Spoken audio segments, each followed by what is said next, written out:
सो cam छो public. तो आज हमारे पास जो क्वेश्चन है ये क्वेश्चन है pair of linear equation in A two variable के चैप्टर में से। क्वेश्चन कुछ ऐसा है, हमारे पास फर्स्ट इक्वेशन दिया हुआ है x into Y upon X plus Y is equal to 6/5। दूसरा इक्वेशन है हमारे पास x into Y upon Y minus X is equal to 6। इन दोनों इक्वेशन का यूज करके हमको फाइंड आउट करनी है x एंड y की वैल्यूज।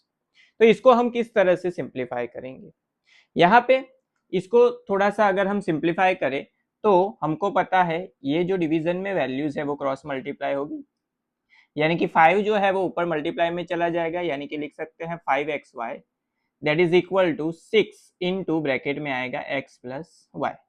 ब्रैकेट को मल्टीप्लाई कर लेते हैं, सो 5xy इज इक्वल टू मिलेगा 6x प्लस 6y। ये है हमारा इक्वेशन नंबर 1।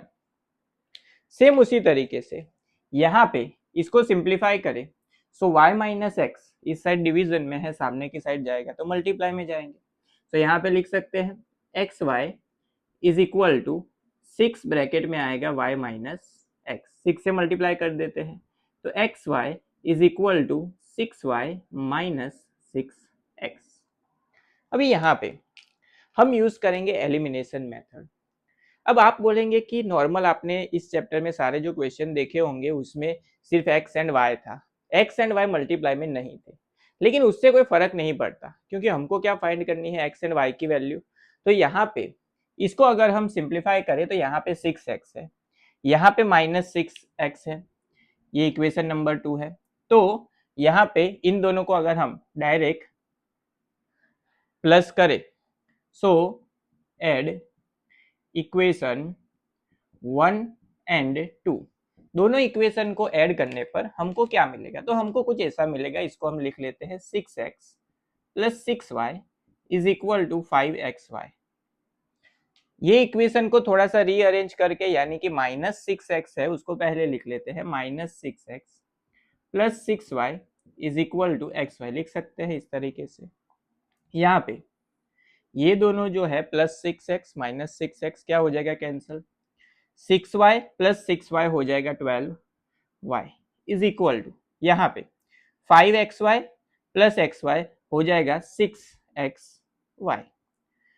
12 मल्टीप्लाई में सामने की साइड चला जाएगा तो डिवीजन में, यहाँ पे दोनों साइड y क्या हो जाएगा, कैंसिल।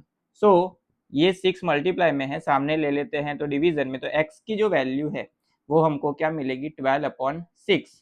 सो x की वैल्यू हमको डायरेक्ट मिल गई 2, जो हमको फाइंड आउट करने के लिए बोली गई थी। यहाँ पे भले ही एक्स वाई मल्टीप्लाई में आए लेकिन उससे कोई फर्क नहीं पड़ता। अभी यहाँ पे ये जो x की वैल्यू हमको क्या मिली, 2 मिली, उसको अगर हम इक्वेशन 1 में पुट कर ले, so put x is equal to 2 in equation number 1। Equation 1 में पुट करेंगे तो इक्वेशन 1 क्या है, 5xy is equal to 6x plus 6y, x की जगह पे 2 यानी कि यहाँ पे 2 आएगा तो 5 2 जा 10y that is equal to यहाँ पे 2 यानी कि 12 प्लस 6y। 12 ये 6y सामने ले लेते हैं तो माइनस हो जाएगा, तो 10y minus 6y is equal to 12, minus करेंगे तो 4y is equal to 12, 4 multiply में सामने जाएगा तो डिवीजन में, तो y इज इक्वल टू मिलेगा 12/4, सो आंसर हो जाएगा 3। तो y की वैल्यू हमको जो फाइंड आउट करने के लिए बोली गई थी वो क्या मिली, 3 मिली, एंड x की वैल्यू जो फाइंड आउट करने के लिए बोली गई थी वो क्या मिली, 2।